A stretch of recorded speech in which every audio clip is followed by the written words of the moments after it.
Oui, je voudrais donc montrer que la télévision est le lieu de censure multiples et pour la plupart invisibles. Alors, ce que je veux montrer donc, c'est une série. Je vais mettre le doigt sur une série de mécanismes qui font que la télévision cache. La télévision cache tout en montrant. Et même en même temps, TF1 plus elle montre, plus elle cache. TF1 Mais on peut aussi cacher en montrant ce qu'il faut montrer, mais en le montrant de telle manière qu'on ne le montre pas. Oui. Madame, monsieur, bonsoir. Francis Bouygues, 50% du capital de TF1.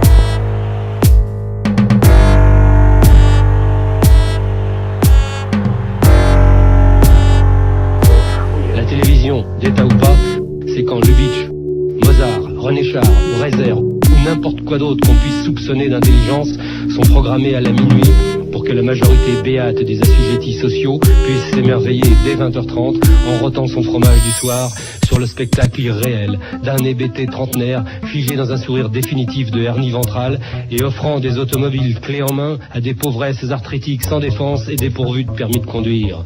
D'État ou pas, la télé, c'est comme la démocratie. C'est la dictature exercée par le plus grand nombre sur la minorité. Dommage qu'on n'ait jamais rien trouvé de mieux que les drapeaux rouges ou les chemises noires pour en venir à bout. Pour en venir à bout. Pour en venir à bout. Television rules the nation. Television rules the nation. Qui se doutait que le mot télévision avait été formé il y a plus d'un siècle, en 1900, à partir du grec télé, loin, On peut en et du parler latin plus tard. visio, Je regarde la télé. vision. Dès 1920 ont lieu les premières transmissions d'images par ondes hertziennes et l'explosion mondiale du procédé se déroule au cours des années 1950.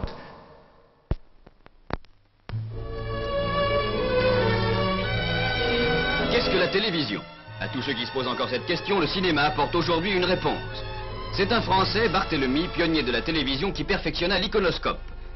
L'iconoscope, élément essentiel de la télévision, est placé à l'intérieur de la caméra électronique qui assure la prise de vue.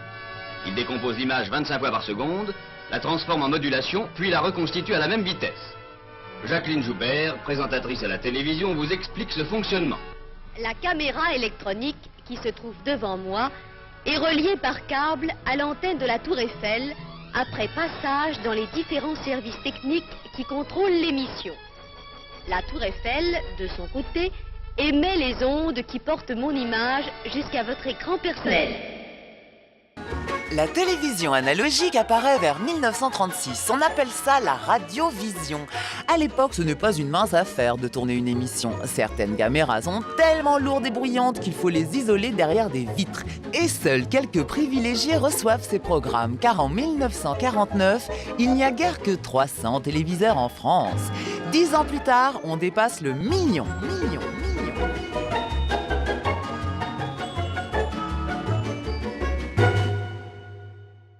C'est le 29 juin 1949 que Pierre Sabag lance le tout premier journal télévisé. Il est composé uniquement d'images, sans aucun présentateur. Durée 15 minutes, horaire 21h.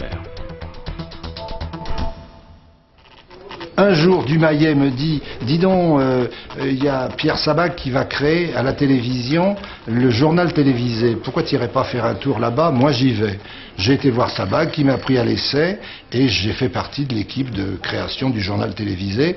J'avais 21 ans. Dumayet devait en avoir 24 et Sabag devait en avoir 27. Vous vous rendez compte? On confiait le journal télévisé, cette nouvelle création, à des gens qui étaient tout jeunes. Mais personne ne s'intéressait à la télévision. Il y avait 3000 postes et sur les 3000 postes, il y en a 2005 qui ne devaient jamais servir parce qu'ils étaient placés chez des gens importants, chez des ministres, des attachés de cabinet qui ne regardaient pas la télévision. Et de toute façon, il y avait si peu de programmes.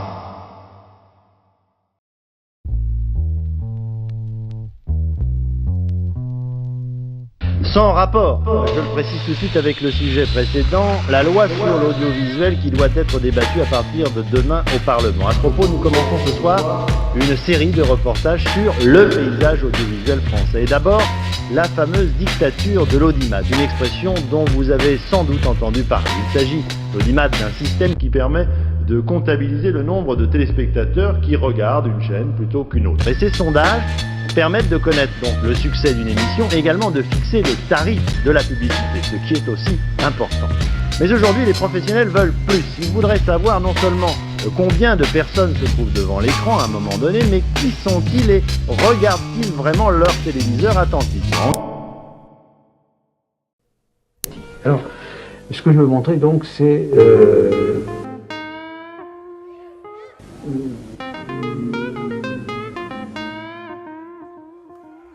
je veux mettre le doigt sur une série de mécanismes. Ah non, c'est mauvais, hein. Comment l'écho trouble-t-il les images quand celles-ci sont diffusées en analogique? Eh bien, les ondes, quand elles sont émises par...